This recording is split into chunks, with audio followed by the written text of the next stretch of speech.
Subscribe करें गुरुजी world और bell icon को प्रेस करें सबसे पहले सिलेक्शन के लिए। गागर में सागर भरने वाले कवि किसे माना जाता है? तो दोस्तों इस क्वेश्चन से दो क्वेश्चन बनेंगे कि गागर में सागर भरने वाले कवि कौन है और इनकी एक विश्व प्रसिद्ध रचना कौन सी है। तो फिलहाल इस क्वेश्चन का आंसर ऑप्शन नंबर सी जाएगा, बिहारी। दोस्तों गागर में सागर भरने वाले कवि हैं। इसके साथ ही साथ क्वेश्चन में एक और पूछा जाता है कि कौन ऐसा व्यक्ति है, कौन ऐसा रचनाकार है जो एकमात्र कृति से हमेशा के लिए प्रसिद्ध हो गया। डायरेक्ट क्वेश्चन पूछा जाता है। बिहारी सतसई दोस्तों एक ऐसी रचना है जो एकमात्र रचना से बिहारी जी हमेशा के लिए, युगों युगों के लिए प्रसिद्ध हो गए। जयशंकर प्रसाद कामायनी, लहर, आंसू, झरना के लिए जाने जाते हैं। साथ ही साथ में छायावाद के जनक जाने जाते हैं, इसलिए ये आपको याद रखना है। दिनकर को राष्ट्र कवि कहा जाता है और प्रेमचंद्र को उपन्यासों के लिए जाना जाता है। फिलहाल ऑप्शन सी जाएगा।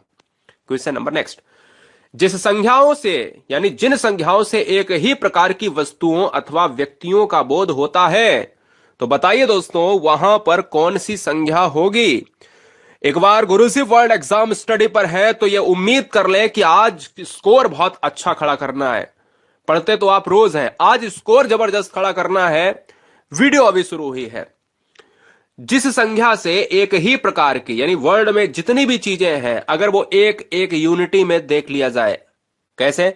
जैसे लोहार है तो वो लोहार की एक जाति, जैसे एक किताब है तो किताब की संपूर्ण जाति, छात्र है छात्र की जाति, छात्राएं हैं छात्राओं की जाति, विद्यालय है पर्वत जितने भी दुनिया में पर्वत हैं, नदियां नाम नहीं लेना किसी का, नदियां छोटी हो या बड़ी हो, दुनिया में जितनी भी नदियां हैं, है ना, तो ये क्या है? एक यूनिटी बनाते हैं, एक जाति बनाते हैं, कम्युनिटी बनाते हैं। तो फिलहाल यहां पर जाति की बात कर रहा है, वो ऑप्शन जाएगा बी के साथ, जातिवाचक, क्योंकि एक ही प्रकार की होनी चाहिए। ठीक है ना?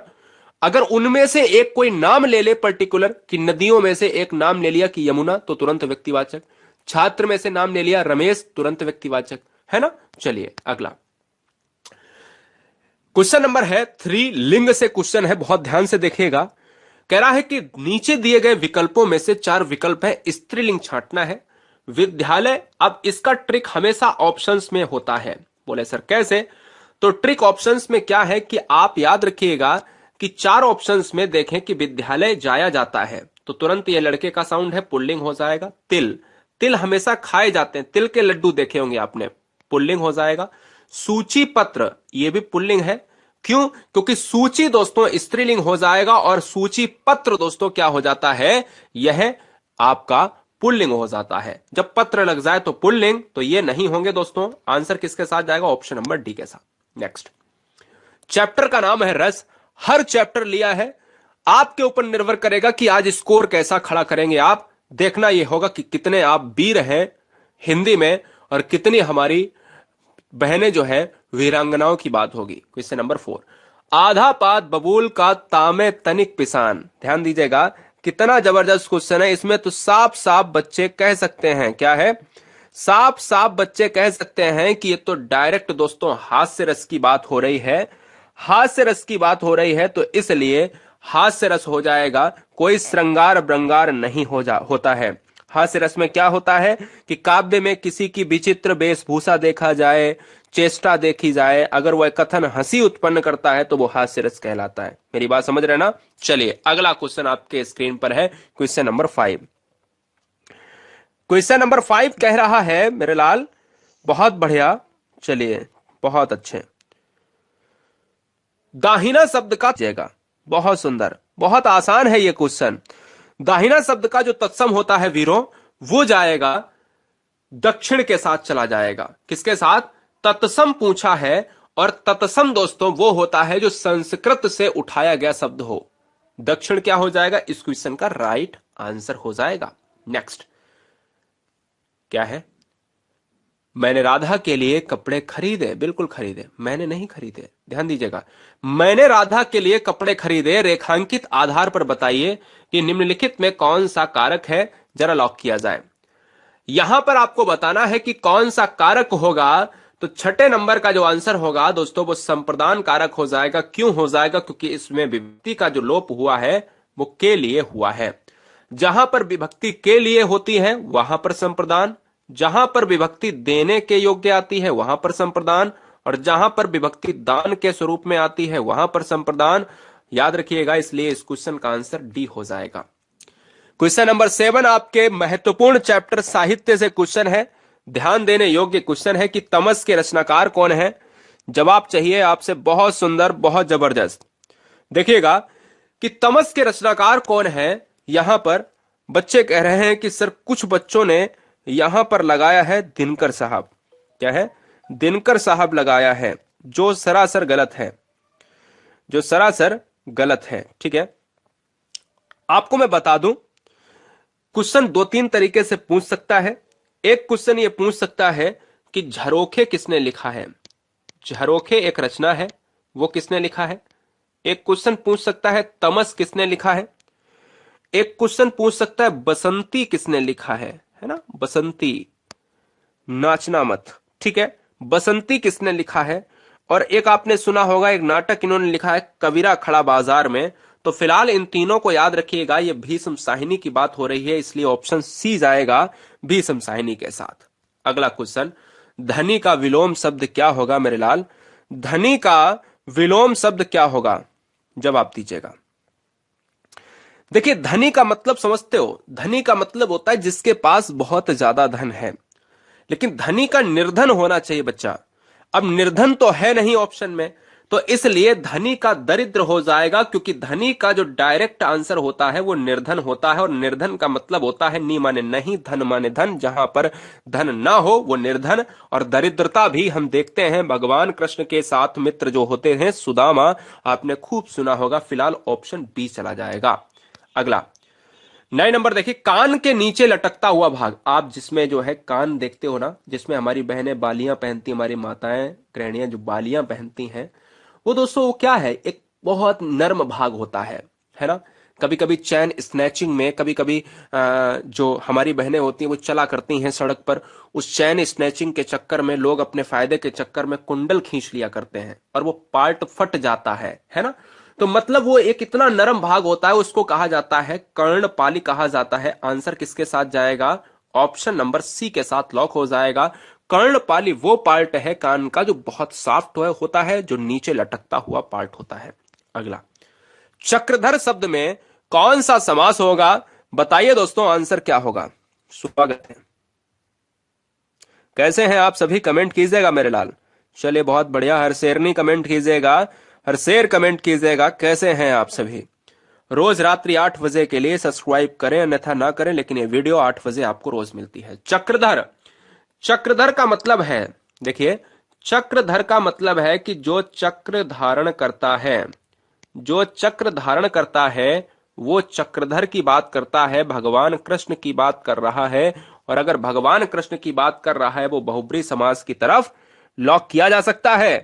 तो इसलिए इस क्वेश्चन का जो राइट आंसर है मेरे लाल, ऑप्शन नंबर बी जाएगा। और याद रखिएगा कि बहुब्री समास में कोई भी पद प्रधान नहीं होता है, यह भी आपको याद रखना है, कोई भी पद प्रधान नहीं होता है, कोई भी पद जो है प्रधान नहीं होता है। आंसर बी जाएगा। नेक्स्ट, कौन सा वाक्य शुद्ध है, जवाब चाहिए आपसे। कौन सा वाक्य शुद्ध है, जवाब चाहिए। चलिएगा, कोई बात नहीं, कमेंट नहीं कर पाओ या कोई दिक्कत नहीं, पढ़ते रहो, है ना, पढ़ते रहो, आ जाएगा भैया। चलिए, स्वागत है।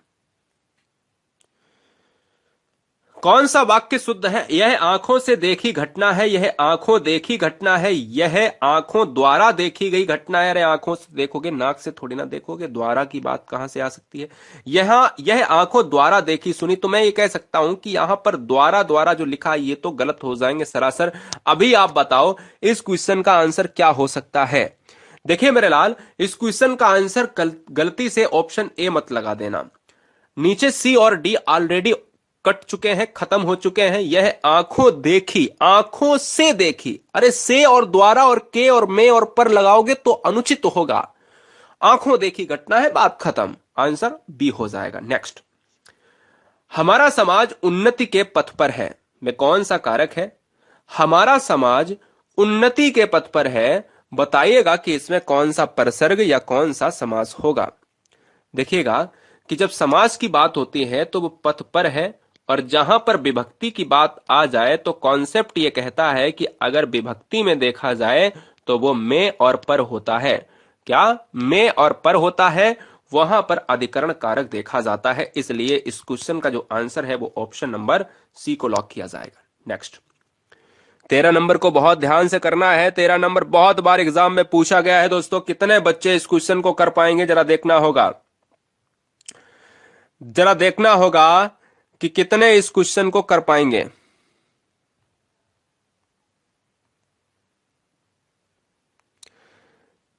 चलिए, बहुत बढ़िया।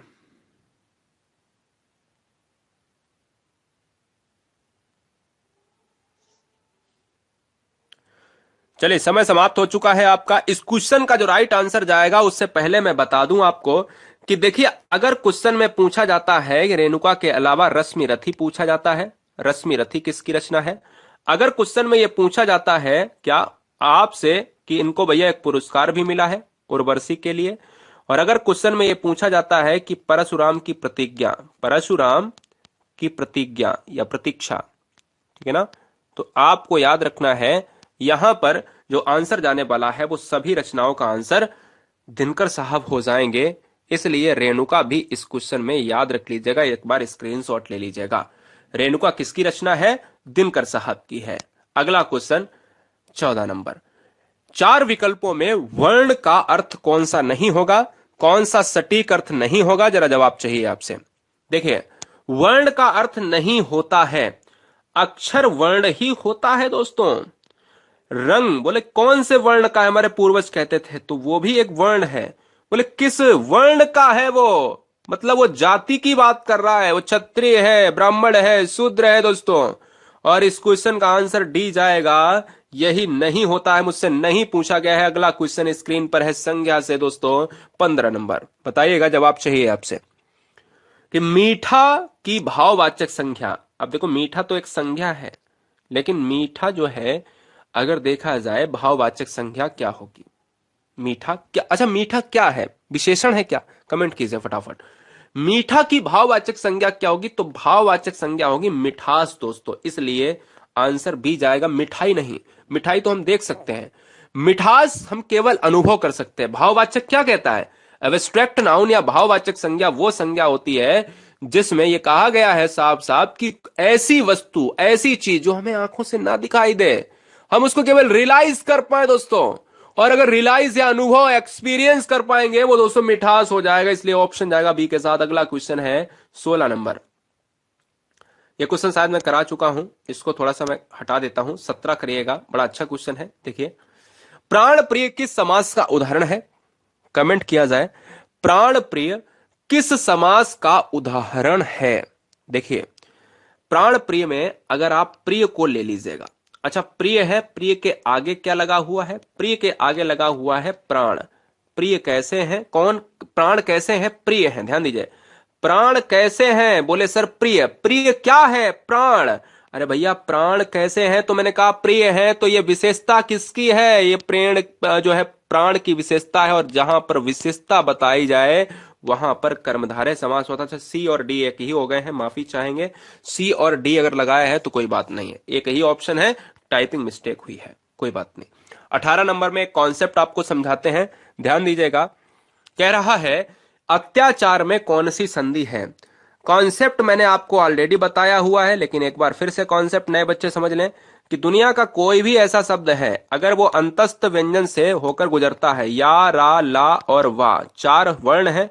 अंतस्थ व्यंजन के ऊपर अगर कोई आधा वर्ण आ जाए तो यड़ संधि हो जाता है। यहां या के ऊपर आधा ता आया है तो तुरंत यड़ संधि हो जाएगा। सिंपल सी बात, आप याद रख लीजिएगा। कल को यह भी पूछ सकता है कि अत्याचार में कौन सा उपसर्ग होगा, तो अत्याचार में उपसर्ग होता है अति होता है। ठीक है, उपसर्ग अति होता है। और उपसर्ग की बात करें तो यह शब्दों के कहां पर लगता है? शब्दों के पूर्व में लगता है, पहले लगता है। अगला क्वेश्चन, निम्नलिखित में कौन सा व्यंजन नहीं है? कौन सा व्यंजन नहीं है, कमेंट किया जाए।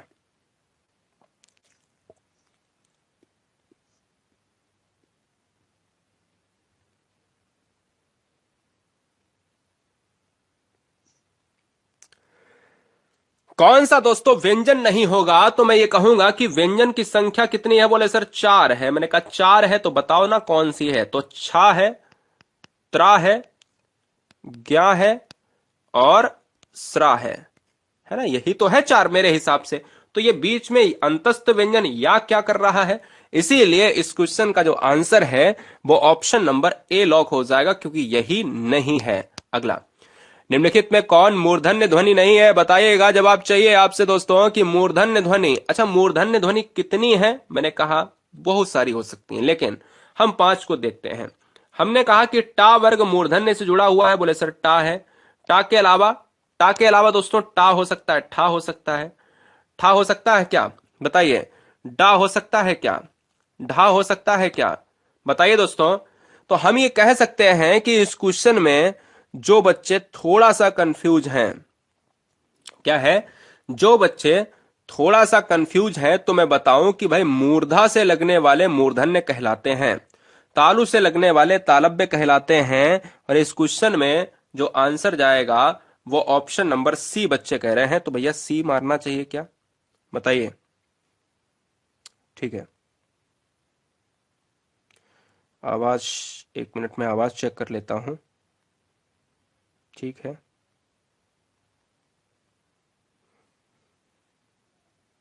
ठीक। तो देखिए यहां पर जो आंसर जाएगा वो ऑप्शन नंबर डी जाएगा। एक्चुअल में जो ढा होता है दोस्तों वो ये होता है, ये होता है। मुझसे पूछा है कौन सा नहीं है, तो हम ये कहेंगे ये जो आप लगा देते हो ना गलती से, ये नहीं होगा, क्योंकि साफ साफ आपको हिंदी वर्णमाला में ये लिखा गया है कि टा, ठा और डा और ढा।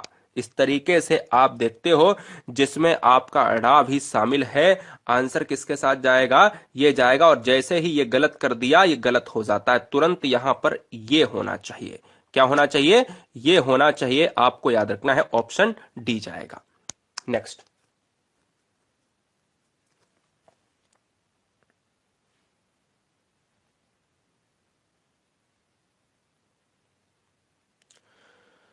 एक डाउट आपका और खत्म करते हैं। यहीं पर एक डाउट खत्म कर देते हैं। क्वेश्चन में 2 चीजें बहुत ज्यादा पूछी जाती हैं। क्या पूछी जाती हैं? उत्क्षिप्त व्यंजन। उत्क्षिप्त व्यंजन कितने हिंदी में होते हैं? तो वो होते हैं दोस्तों 2 प्रकार के होते हैं। कितने होते हैं? 2 प्रकार के होते हैं। 2 ही माने गए हैं, ठीक है ना? और वो 2 माने गए हैं ये वाले, ये। तो ये क्या है? ये उत्क्षिप्त व्यंजन है। ये क्या है? ये मूर्धन्य व्यंजन है। इसलिए आंसर क्या हो जाएगा इसका? ऑप्शन डी, ये मूर्धन्य में नहीं आता है। अगला, श्लेष अलंकार होता है। जवाब आपसे चाहिए।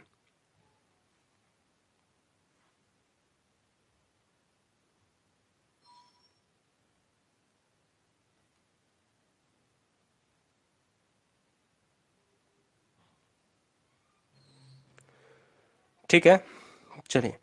श्लेष अलंकार बेटा होता है शब्दा अलंकार। शब्दा अलंकार समझते हो? शब्दा अलंकार जो होते हैं, यहां पर आपको मैं बता दूं, जहां पर शब्दों के द्वारा, वर्णों के द्वारा, अगर वर्ण है, शब्द है, वो शब्दालंकार जाएंगे। भाई वर्ण है, शब्द है, वो शब्दालंकार जाएंगे। शब्दालंकार में कौन कौन आ जाएगा? जैसे अगर आप अनुप्रास की बात करोगे तो वो अनुप्रास भी शब्दालंकार में आ जाएगा, क्योंकि वर्णों की आवृत्ति है। यमक की बात करोगे तो यमक भी आ जाएगा। आप श्लेष की बात करोगे तो श्लेष भी आ जाएगा, क्योंकि शब्दों पर रिलेट करता है। आप उपमा की बात करोगे तो भी आ जाएगा दोस्तों, ठीक है ना?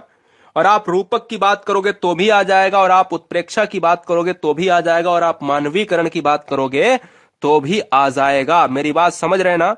ये चीजें आपको समझनी पड़ेंगी, ठीक है ना? लेकिन क्या बच्चे अर्थालंकार की बात करोगे तो कौन कौन सी कंडीशन में आ सकते हैं? तो इसमें आपको 4 तो हमेशा याद रखना है कि जैसे उपमा में अर्थालंकार, अर्थ के द्वारा, रूपक अलंकार, ठीक है, उत्प्रेक्षा अलंकार, ये क्या है? उत्प्रेक्षा, अर्थ के द्वारा, ठीक है। ये चीजें आपको याद रखनी है। उसमें तो आपको कतई नहीं बोलना है कि श्लेष, यमक, अनुप्रास। हमेशा 3 चीजें हमेशा याद रखनी है। क्या? कि श्लेष, यमक और अनुप्रास, ये चीजें इसमें आपको याद रखनी है और ये 3 इसमें आपको याद रखनी है। अगला क्वेश्चन आपके स्क्रीन पर है 22 नंबर।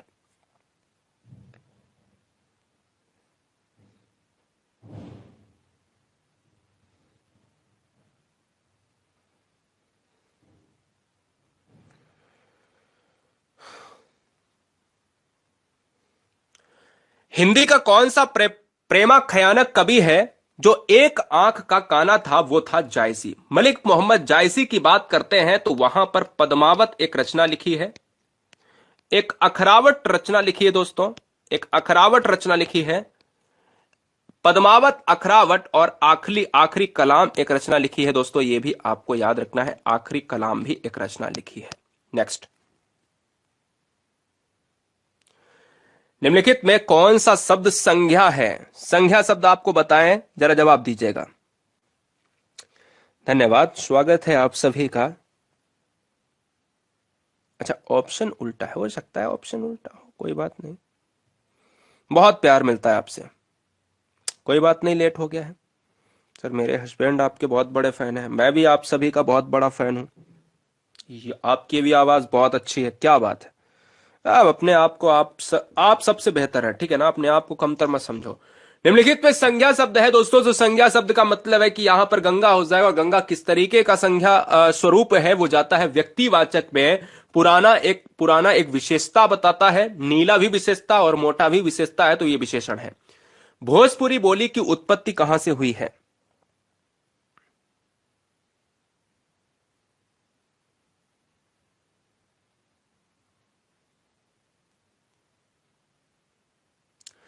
दोस्तों भोजपुरी बोली की जो उत्पत्ति हुई है, वो हम कहते हैं ना, भोजपुरी विदेशों में भी बोली जाती है। भोजपुरी बोली की जो उत्पत्ति हुई है वो मागधी अपभ्रंश से हुई है। और इस क्वेश्चन को इंपॉर्टेंट नहीं, बहुत ज्यादा अच्छे से समझ लीजिएगा। ये क्वेश्चन इंपॉर्टेंट नहीं, वेरी वेरी मोस्ट इंपॉर्टेंट है। एग्जाम पॉइंट ऑफ व्यू से ये क्वेश्चन पूछा जाता है, गलती से भी गलत नहीं करने का, ठीक है, याद रखेंगे अपन। चलिए, राज्यपाल में कौन सी संज्ञा है? बताइएगा कि राज्यपाल किस तरीके का नाउन है, कमेंट फास्ट। राज्यपाल दोस्तों किस तरीके का नाउन है, कमेंट कीजिएगा। तो मैं आपको बता देना चाहता हूं कि राज्यपाल जो है एक जाति का बोध कराता है। क्या बताइए, क्या राज्यपाल जो है एक जाति का बोध कराता है? आपको बताना पड़ेगा, बताइए। बहुत सुंदर, राज्यपाल जो है एक जाति का बोध कराता है, बिल्कुल सही बात है। क्योंकि हमारे यहां राज्यपाल, जम्मू में राज्यपाल, बिहार में राज्यपाल, मध्य प्रदेश में राज्यपाल, वैसे तो राज्यपाल एक राज्य का नहीं, एक ही व्यक्ति अनेक अनेक राज्यों का भी हो सकता है। मैं कह दूं कि भाई गवर्नर होता है तो देशों में भी गवर्नर होते हैं, तो मतलब एक, जब तक मैं नाम ना लूं किसी का तब तक व्यक्तिवाचक नहीं होगा। और मैं राज्यपाल एक यूनिटी की बात कर रहा, तो वो एक जाति की बात कर रहा, वो जातिवाचक में रहेगा। मूक शब्द का विलोम बताना है आपको, आपको कल बता दिया जाएगा भैया। रिजल्ट अभी क्वेश्चन करो आप, इतने आसान से क्वेश्चन आपको मिल रहे हैं। जो परिवार हमारा, जो बहन हमारी, जो भाई हमारा, जो गृहिणी रात्रि 8 बजे देख रहे हैं पहली बार गुरुजी वर्ड एग्जाम स्टडी पर, चैनल को सब्सक्राइब कर ले रोजाना के लिए। बहुत सुंदर, देखिए क्वेश्चन कह रहा है मूक शब्द। मूक का मतलब होता है कोई भी चीज आप कतई मुंह से ना निकाले, और वाचाल का मतलब होता है बकवक करने वाला। वाचाल इस क्वेश्चन का राइट आंसर हो जाएगा। क्वेश्चन नंबर है 27 की खाद्य सामग्री जो यात्रा के समय रास्ते में उपभोग के लिए दी जाती है दोस्तों, जैसे आपकी माता जी आपके लिए बांधा करती थी, याद है ना, आज भी बांधती होंगी, ऐसा नहीं है ना, घर में कोई सदस्य। अब दोस्तों यहां पर आप जब उसको जो है ले जाते थे अपने रूम पे, बाहर रहा करते थे या रहते हैं अभी भी, तो जब घर से आते हैं तो वहां से लेकर या कहीं भी यात्रा पर निकलते हैं तो वहां, है ना, तो उस चीज को अगर आप बीच में खाते हो, वहां पर उसको हम क्या कहेंगे? वहां पर हम उस चीज को क्या कहेंगे? कमेंट कीजिएगा, बताइए।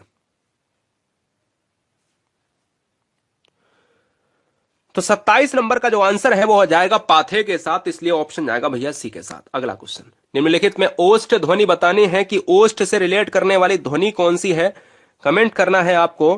क्या बात है, सुंदर से बच्चे। क्वेश्चन नंबर 28 नंबर में आप ओष्ठ की बात करते हैं तो आपका ऑप्शन नंबर डी हो जाएगा, क्योंकि फा है। अगर फा को मैं फूफा बोलूंगा या मैं फावड़ा बोलूंगा, फावड़ा, तो बिना आप ओष्ठ के नहीं बोल सकते हो, इसलिए राइट आंसर डी जाएगा।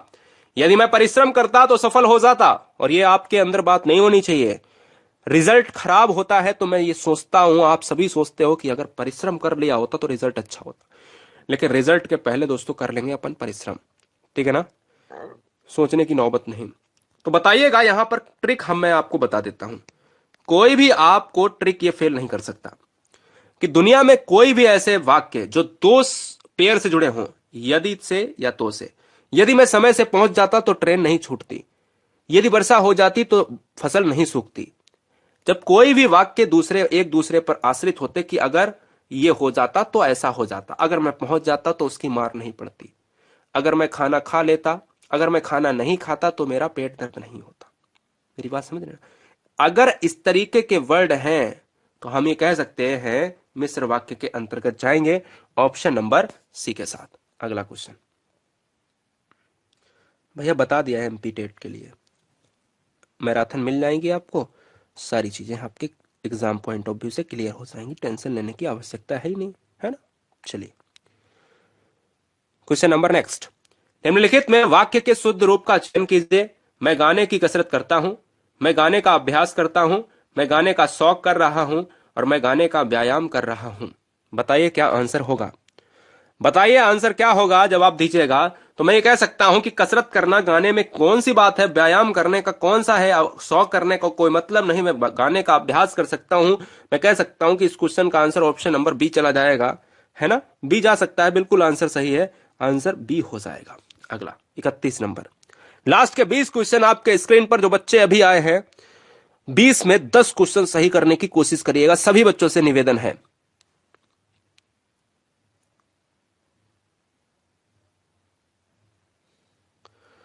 बिल्कुल सही बात है, सारे रिजल्ट पॉजिटिव होंगे, फेल नहीं होने की बात ही नहीं है।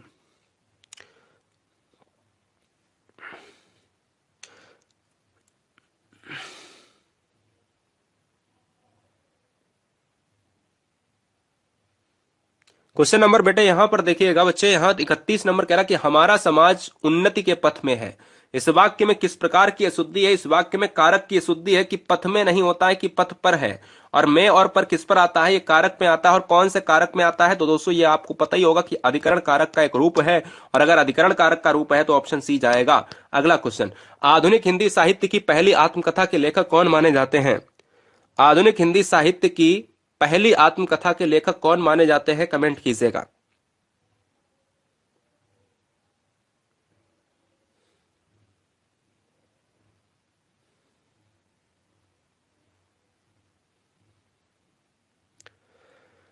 देखिए दोस्तों, आधुनिक हिंदी साहित्य की पहली आत्मकथा के लेखक माने जाते हैं बाबू श्याम सुंदर दास।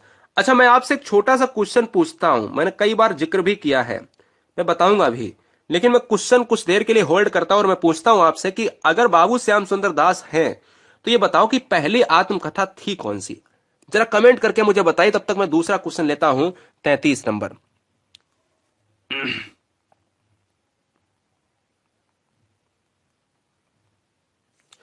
बताइए दोस्तों आंसर क्या होगा। बहुत सुंदर,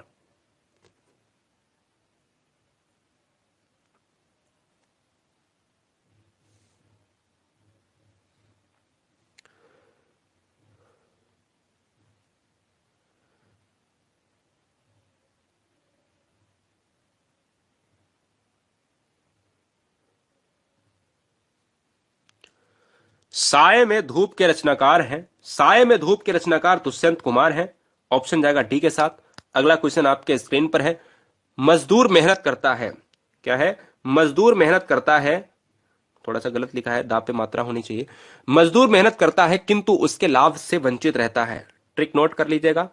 अगर आपके ट्रिक की बात करें तो अगर किसी वाक्य में कोई दो वाक्य और से जुड़े होते हैं, कोई दो वाक्य किंतु से जुड़े होते हैं, कोई दो वाक्य परंतु से जुड़े होते हैं, कोई दो वाक्य तथा से जुड़े होते हैं, तो ऐसे सभी वाक्य संयुक्त वाक्य के साथ जाते हैं। ठीक है ना, यह बात दिमाग में फीड कर लेना, यहां किंतु आया है इसलिए संयुक्त वाक्य होगा। निम्नलिखित में कृतवाच्य वाक्य का उदाहरण आपको चयनित करना है, कृतवाच्य बताना है, कृतवाच्य कौन सा होगा। कृतवाच्य की बात की जाए तो इससे पहले आपको पता होना चाहिए कि हिंदी में वाच्य कितने प्रकार के होते हैं। हिंदी में वाच्य होते हैं तीन प्रकार के, एक कृतवाच्य, एक कर्मवाच्य और एक भाववाच्य। भाव के आधार पर भाववाच्य, कर्म के आधार पर कर्मवाच्य और कर्ता के आधार पर कृतवाच्य। कृतवाच्य है कर्ता, तो मतलब कर्ता इंपॉर्टेंट होगा, यहां कर्म इंपॉर्टेंट होगा और यहां भाव इंपॉर्टेंट होगा। तो कर्म है या कर्ता? कर्ता। तो यहां कर्ता देखिए कहां पर है, यहां नहीं है, यहां नहीं है, यहां नहीं है, कर्ता है मोहन, इसीलिए इस क्वेश्चन का आंसर ऑप्शन नंबर ए चला जाएगा। इस क्वेश्चन का answer option number A lock हो जाएगा। बहुत आसान है, चीजें देखिए समझने की बात होती है, बात बाकी आप सभी ब्रिलियंट हैं ही पहले से, बात बाकी तो आप ब्रिलियंट हैं ही दोस्तों। अगला क्वेश्चन आपके स्क्रीन पर। उपनिषदों को, यानी उपनिषद, अब क्वेश्चन में कई बार पूछ लिया जाता है कि उपनिषद का अर्थ क्या होता है। तो बच्चों देखिए, अधिक जानकारी के लिए मैं बता दूं, अगर आप थोड़े अच्छे एग्जाम की तैयारी करेंगे उसके लिए मैं आपको बता देता हूं। उप माने होता है समीप, ठीक है ना, और निषद माने होता है शिक्षा ग्रहण करना, समीप बैठकर शिक्षा ग्रहण करना। जो नीचे आपने देखा गुरुकुल में, तो आप सभी समझते होंगे, एक आपका उपसौर भी होता है। उपसौर का मतलब होता है कि जिस समय पृथ्वी और सूर्य सबसे पास में होते हैं, पृथ्वी और सूर्य सबसे पास में होते हैं, ज्योग्राफिकल पॉइंट बहुत इंपॉर्टेंट है। और एक होता है अपसौर, एपीहिलियन पेरीहिलियन पढ़ा होगा, ये सबसे दूर होते हैं। तो उपसौर का मतलब उप माने होता है सबसे पास में, सौर माने जो सूर्य के दो परिवार, यानी जो सौर मंडल के परिवार पृथ्वी और सूर्य पास में होते हैं, मैं ये कह सकता हूं। यहां पर आंसर क्या होगा? ऑप्शन नंबर डी के साथ जाएगा। वह आई हो तो मेरी चिट्ठी उसे दे देना, क्या बात है ना, प्रेमिका की बात कर रहा है। वह आई हो तो मेरी चिट्ठी उसे दे देना और कहना कि भैया प्यार के दो पैगाम हैं, ठीक है। और क्वेश्चन नंबर नेक्स्ट आपके स्क्रीन पर 37 जवाब चाहिए आपसे। सामान्य वर्तमान काल होगा, संभाव्य वर्तमान काल होगा दोस्तों, या मैं कह सकता हूं कि पूर्ण वर्तमान काल। जवाब चाहिए आपसे, क्या बात है, लॉक किया जाए, या सामान्य भूतकाल। तो अगर वह आई हो तो मेरी चिट्ठी दे देना और बता देना, ये पैगाम है कि कहीं ना कहीं गुरुजी वर्ल्ड पर क्लास चल रही है, हम भी क्लास ले रहे हैं, हम भी बेरोजगार हैं, तो तुम भी आया करो तो बात हो जाया करे। यहां पर ऑप्शन जाएगा भैया बी पर, बी ऑप्शन लॉक किया जाए। संभाव्य वर्तमान काल हो जाएगा, संभावना है ना, तो इसलिए इस क्वेश्चन का आंसर ऑप्शन नंबर बी हो जाएगा। 38 नंबर, 38 नंबर है ये। 38 कहा जाता है कि भाषा का जादूगर किसे कहा जाता है। मेरे लाल याद रखिए, क्वेश्चन साहित्य का है, और ये अगर क्वेश्चन साहित्य का है तो इस पर जोर लगाने की आवश्यकता नहीं। अगर क्वेश्चन गलत होता है तो इसको तुरंत नोट किया जाए, ठीक है। चलो भैया जी, हाँ भैया करवा देंगे सुपर टेट, मैं पूरी तरीके से उसमें लगा हुआ हूं, और मैं पहले कुछ मॉक टेस्ट कराऊंगा, फिर उसके लिए बाद में नोट्स बनवाऊंगा। आपको बीच में कैसे छोड़ सकता हूं यार। अच्छा ओके गुरुदेव, आज बोल देंगे। भाषा का जादूगर बेटा राम वृक्ष बेनीपुरी को नहीं है, शिव पूजन सहाय को कहा जाता है। इस क्वेश्चन में बहुत सारे बच्चे सी ऑप्शन लगा रहे हैं जो गलत है, सी ऑप्शन लगा रहे हैं वो गलत है, इसलिए इस क्वेश्चन का आंसर ऑप्शन नंबर डी जाएगा। नोट कर लीजिएगा, VIMP पॉइंट क्वेश्चन है, very very most important point है। अगला क्वेश्चन आपके स्क्रीन पर है 39 नंबर। प्रत्युपकार में कौन सी संधि है? प्रत्युपकार में कौन सी संधि है, जरा लॉक किया जाए। प्रत्युपकार को देखिए, अगर मैं इसको तोड़ता हूं तो प्रतिधन उपकार हो जाएगा, और अगर मैं ये प्रत्युपकार की मैं बात कर लेता तो बताओ संधि कौन सी हो जाती। तो आप भाई संधि विच्छेद क्या हो जाता, तो ये हो जाता। अगर मैं समास पूछ लेता तो किसी भी शब्द के आगे उपसर्ग है तो अव्ययी भाव समास हो जाता, ठीक है ना, अव्ययी भाव हो जाता। और अगर मैं ये कह देता कि प्रत्युपकार में अगर नहीं समझ में आ रहा है तो यहां पर संधि के लिए हमेशा याद रखिए, अगर कोई शब्द या रा ला वा, चार वर्ण आपको याद रखने, अंतस्थ व्यंजन के ऊपर अगर कोई आधा जो है कोई भी चढ़ा हो व्यंजन, यहां पर या के ऊपर आधा ता चढ़ा है, तो समझ लो वो क्या हो जाएगा, जड़ संधि हो जाएगा, कोई दिक्कत वाली बात है ही नहीं। अगला क्वेश्चन स्क्रीन पर 40 नंबर। सत्संग करो सदाचारी बनो, लेकिन तुम यूट्यूब चलाओ, फेसबुक चलाओ, इंस्टा चलाओ, ये कर लो वो कर लो, इसे ताको उसे ताको, सदाचारी कहां बन पाओगे, है ना। चलो भैया बताओ आंसर क्या होगा। सत्संग करो सदाचारी बनो, वाक्य क्या होगा। हम भी तुम्हारी तरह थे, ठीक है, याद रखना। चलो, क्वेश्चन नंबर नेक्स्ट आपके स्क्रीन पर है मेरे लाल। इस क्वेश्चन का राइट आंसर जाएगा ऑप्शन नंबर किसके साथ? तो यहां पर आज्ञा दी जा रही है ए ऑप्शन को लॉक किया जाए। नेक्स्ट वन ये रहा। अत्यंत शब्द का उपसर्ग आपको बताना है। बहुत स्वागत है। बहुत आनंद प्राप्त होता है जब आप ये कहते हो कि सर आपकी वजह से बहुत सारे, अभी देखिए वीडियो में बहुत कुछ बच्चे भी कल सेलेक्ट हुए हैं, कहीं कहीं सिलेक्शन हुआ है, तो बड़ा आनंद आ जाता है जब कहते हैं कि सर आपकी क्लास का बहुत महत्व रहा है हमारे सिलेक्शन में। और कई बार अब तो यूपीटेट कहीं ना कहीं ये आपके लिए बहुत नॉर्मल हो गया। अभी बच्चे कमेंट कर रहे हैं कि सर मेरी आपकी वजह से दोनों एग्जाम, मैं तो कभी नहीं अपना श्रेय लेता हूँ, हमारी और आपकी दोनों की मेहनत होती है मित्र, ठीक है ना। हर शेर नहीं। क्वेश्चन नंबर 41 अति धन अंत हो जाता था, ऑप्शन नंबर डी चला जाएगा। अगला क्वेश्चन स्क्रीन पर है 42 नंबर, जवाब चाहिए। अच्छा अच्छा, फरवरी चल रहा है ये बात।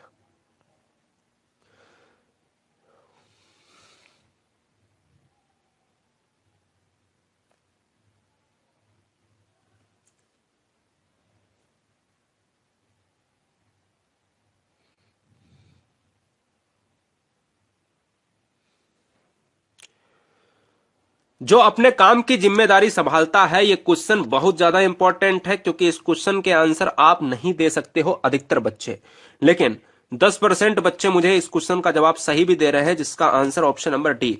उत्तरदायी का मतलब होता है जो खुद जिम्मेदारी संभाल ले, और अगर जिम्मेदारी संभालता है तो वो उत्तरदायी भैया होगा, इसलिए ऑप्शन डी जाएगा। उत्तराधिकारी नहीं, उत्तराधिकारी तो वो होता है जो हम कहीं ना कहीं हमारे बाद कौन आएगा, हमारे बाबा के बाद हमारे पिताजी आए, पिताजी के बाद हम आए, हमारे बाद हमारा लड़का, हमारे लड़के के बाद उसका लड़का, उसके लड़के के बाद उसका लड़का, चलता रहेगा, है ना। तो यहां पर ऑप्शन डी जाएगा। अगला क्वेश्चन स्क्रीन पर है 43 नंबर कि दृश्य बहुत ही मनोरम था। वाक्य के लिए वाक्य रेखांकित है, यानी मनोरम की बात कर रहा है, और ये बताइएगा कि इस क्वेश्चन में आंसर क्या होगा। विशेषण शब्द आपको छांटना है। विशेषण का भेद दोस्तों गुणवाचक हो जाएगा, क्योंकि संख्यावाचक की बात नहीं, परिमाण क्वांटिटी की बात नहीं की, गुणवाचक है। गुणवाचक का मतलब होता है कि गुणों की विशेषता, कैसा दृश्य था, मनोरम था, ये उस दृश्य का एक विशेषता है, गुण है, इसलिए इस क्वेश्चन का आंसर हो जाएगा ऑप्शन नंबर ए के साथ। अगला, उस पर तुरंत रोक लगाओ। बताइए तुरंत जो है, इस पंक्ति में जो तुरंत यूज हुआ है, ये क्या है, ये क्या है, इसका जवाब आप दीजिएगा। किस तरीके का क्रिया विशेषण है, लॉक किया जाए। हाँ करा दूंगा।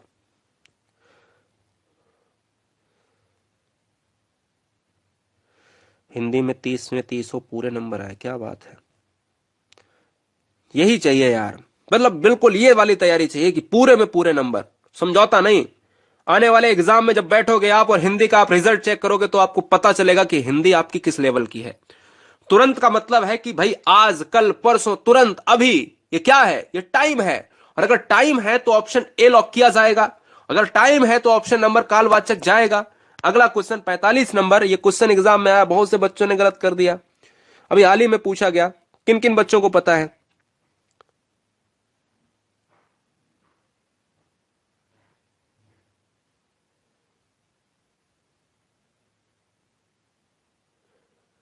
The 45 number is right answer, option number B के साथ, नासिक के, ठीक है ना। नेक्स्ट वन 46,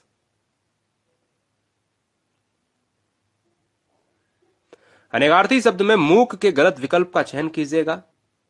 अब गलत विकल्प का मतलब है कि जो चुप रहेगा वो मूक कहलाएगा, गूंगा रहेगा वो मूक कहलाएगा, विवश रहेगा वो भी हो सकता है, लेकिन वाचाल का अर्थ नहीं हो सकता है, क्योंकि वाचाल तो इसका विलोम होता है। तो मैं कह सकता हूं ऑप्शन नंबर ए चला जाएगा। 47 ऑप्शन नंबर 47 के लिए 4 ऑप्शंस आपके स्क्रीन पर है। इस शब्द के लिए, यह शब्द किससे संबंधित है? हमने आपसे कहा कि जो शब्द बहुब्री होगा वो योग रूढ़ भी होगा, और अगर बहुब्री होगा तो योग रूढ़, अगर योग रूढ़ है तो बहुब्री होगा।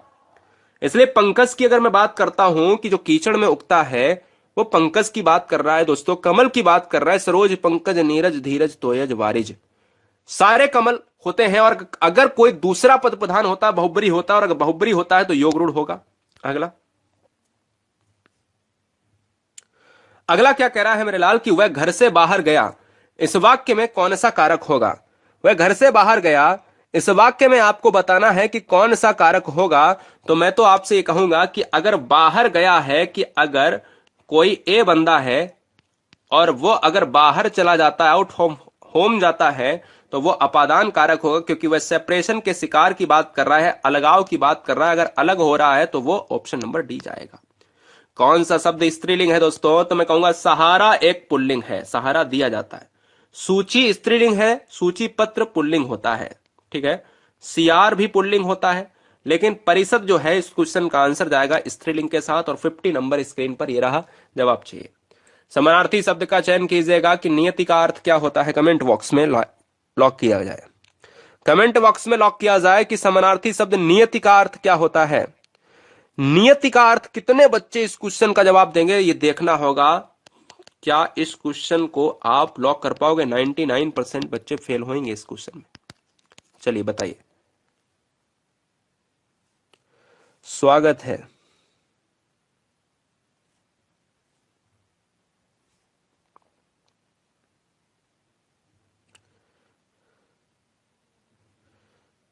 बताइए दोस्तों। नियति का मतलब होता है भाग्य, डेस्टिनी। और डेस्टिनी का मतलब समझते हो? डेस्टिनी का मतलब ही भाग्य होता है। ऑप्शन डी जाएगा। तो बताइए वीडियो कैसा रहा आप सभी के लिए? सभी बच्चे रात्रि 8 बजे के लिए हर बहन हर भाई के माता पिता को मेरा इनकलाब, और आप सभी के परिवारों को मेरा जय हिंद। दोस्तों हम उम्मीद करते हैं कि रोज रात 8 बजे के लिए पहली बार जो बच्चे देख रहे हैं चैनल को सब्सक्राइब कर लिया होगा, साथ ही साथ टेलीग्राम को ज्वाइन कर लें। सर्च करें GURUJI एक स्पेस WORLD। मैराथन आपके लिए तैयार कर रहा हूं। MP टेट वाले, सुपर टेट वाले, पुलिस वाले, जितने भी बच्चे हैं, लेखपाल वाले, उन सभी के लिए एक विशेष बैच हम लॉन्च करने वाले हैं, और बिल्कुल फ्री में, कोई भी एक भी पैसा नहीं, no paid courses, no amount, कुछ भी नहीं दोस्तों। क्लियर है? तैयारी धांसू होगी, सिलेक्शन धांसू होगा, क्योंकि टारगेट सिलेक्शन पर होगा और फिक्स टारगेट पर फायर करेंगे, फायर राउंड करेंगे ऐसे कि टारगेट दोबारा नहीं मिलना चाहिए। Love you guys, thanks for watching video Guruji world exam study. आप सभी को, आप सभी ब्रिलियंट बच्चों को, ब्रिलियंट बहनों को, ब्रिलियंट भाइयों को मेरा एक बार फिर से इनकलाब। मिलेंगे नेक्स्ट वीडियो में, तब तक के लिए जय हिंद, वंदे मातरम।